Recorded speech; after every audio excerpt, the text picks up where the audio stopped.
네, 안녕하세요. 걸록입니다. 저는 지금 스레드에서 8,000명 이상의 팔로워를 보유하고 있는 7년차 경력의 걸록이라고 하는데요. 오늘은 유튜브에서 이제 9월 운세를 시작을 해볼 거예요.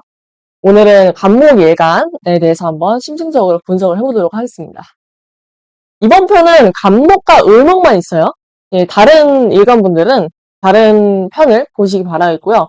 혹여나 내 애인이나 내 뭐 친구, 뭐 앞으로 함께할 뭐 프로젝트 매니저, 뭐 이런 분들과 뭐 함께할 뭐 그런 궁합적인 측면에서 보신다고 하면은 이번 편도 굉장히 도움이 되실 거예요. 한번 보도록 하겠습니다. 자, 간목이 있어요. 간목일간.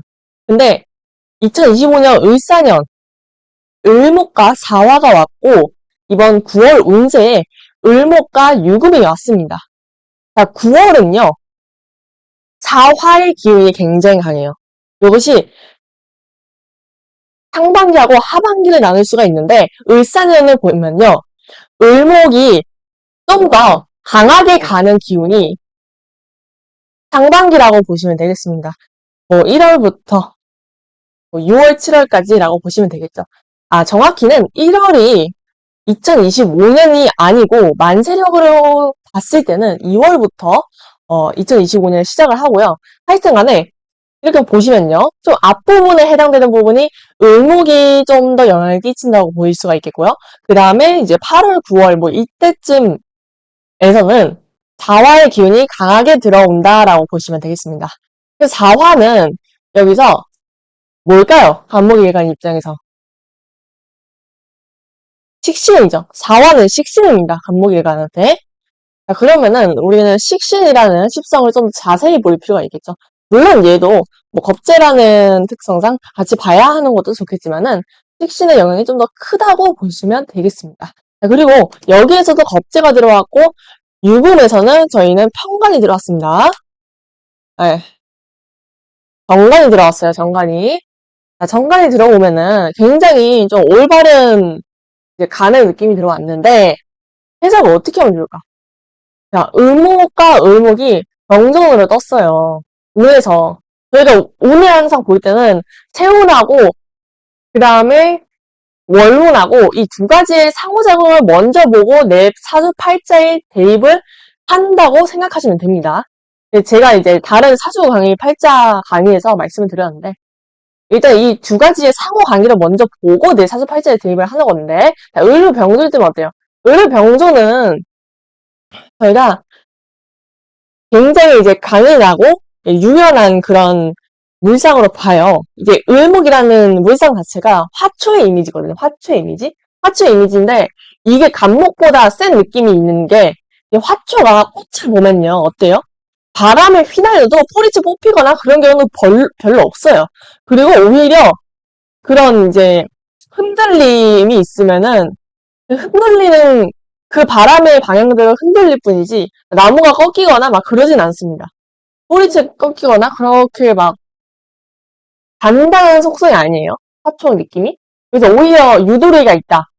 또 유연하다 이렇게 보기도 한데요. 이렇게 겁재와 겁재가 쌍으로 뜨게 되면은 이제 내가 조금 더 유연해지는 그런 특성을 보이는 것도 있습니다.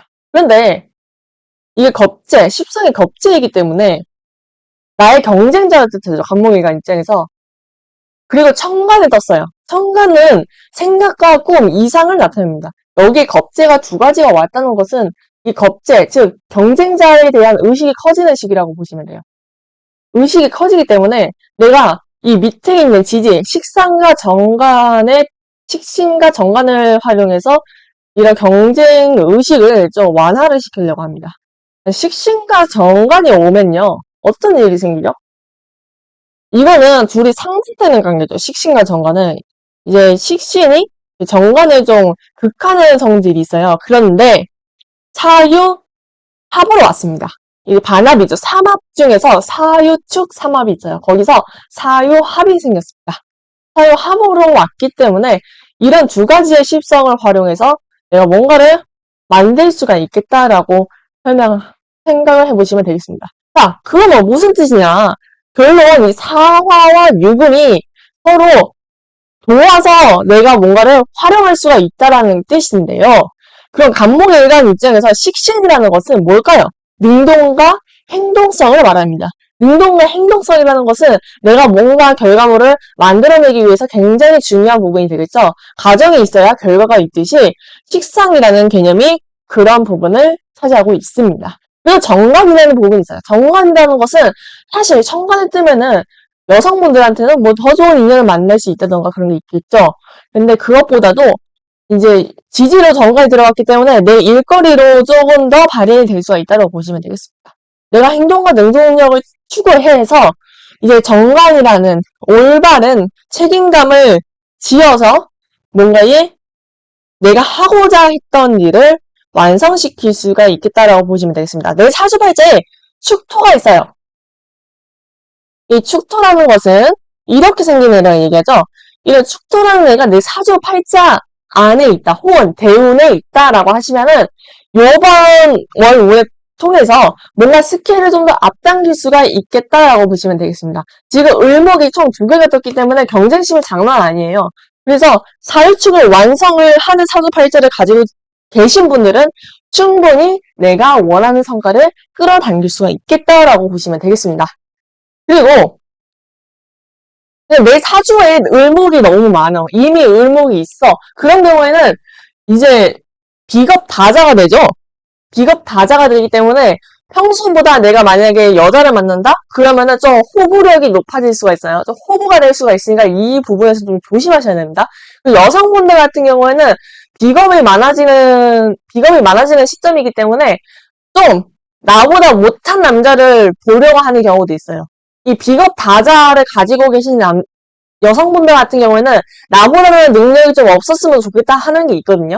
그래서 내가 좀 더 돋보이고 싶다 그런 개념이 있기 때문에 물론 이제 팔자상 타고난 그런 성질은 아니지만 요번 운세만큼은 그렇게 이어지는 추세이기 때문에 이 부분만 주의하시면 되겠고, 그러니까 실속에 있는 남자 같은데 그 남자가 들어오는데 내가 이거 막 남자하고 경쟁력 부리다가 경쟁 싸움을 벌이다가 이제 남자가 이제 실속에 있는 남자가 떠나가는 그런 형태로 보일 수가 있기 때문에 조심하셔야 됩니다. 그리고 무엇보다도 이제 유금이 을목을 치는 그런 부분이기 때문에 이 부분을 주의하시면 되겠어요.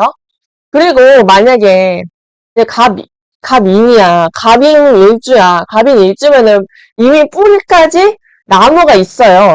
이 나무가 있는 이 상태에서는 내가 주의해야 될 것은 뭐냐면은 당연히 이미 사주팔자 아시는 분들은 이 멘트 꼭 들으실 건데 너무 고집이 세지기 때문에 이 부분을 좀 완화시켜야 되는데 어떻게 완화를 시키냐면은 여러분들은 좀 명상을 하신다거나 아니면 좀 긍정적인 사고 회로로 일부러 계속 돌리셔야 됩니다. 그래야지만 내가 좀 유도리 있게 인간 생활을 진행할 수가 있어요. 그러니까 물론 이제 을목 2개가 이미 이제 뭐 사람 간에 있어서 뭐 유도리는 어느 정도 있는데 갑이는 너무 이미 내 현실까지도 이게 지지가 현실이거든요. 현실 행동? 그렇기 때문에 여기까지 뻗쳐있기 때문에 이런 부분은 알아서가 좀 조절을 하셔야 되겠습니다. 그리고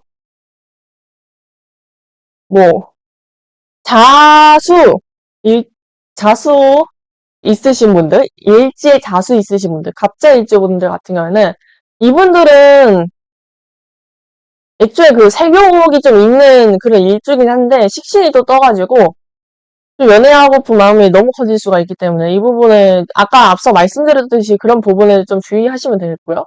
뭐 여자는 이렇게 조심해야 되고 남자는 이렇게 조심해야 된다고 앞서 말씀드렸죠. 이 부분 주의하시면 되고요.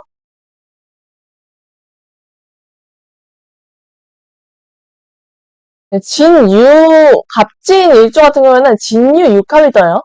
진유 육합이 뜨면 보통 좀 연애 운이 상승했다. 특히나 이게 지지에 합이 떴기 때문에 이런 경우에는 좀 괜찮은 여성분을 볼 가능성이 높습니다. 애초에 진토 자체가 편제를 띠기 때문에 그 여자를 뜻하죠. 근데 여자를 뜻하는데 이제 정관과 같이 합을 했어요. 그러면 이제 재생간 형태의 이제 지지에서 생기기 때문에 재생간? 재생간이라는 것은 이제 현재가 이제 간성을 돕죠. 오행의 상생 구조상. 그렇기 때문에 진유 육합이면서 재생간 형태를 띠기 때문에 이런 케이스는 좀 괜찮은 여자를 만날 가능성이 높아요. 내가 봤을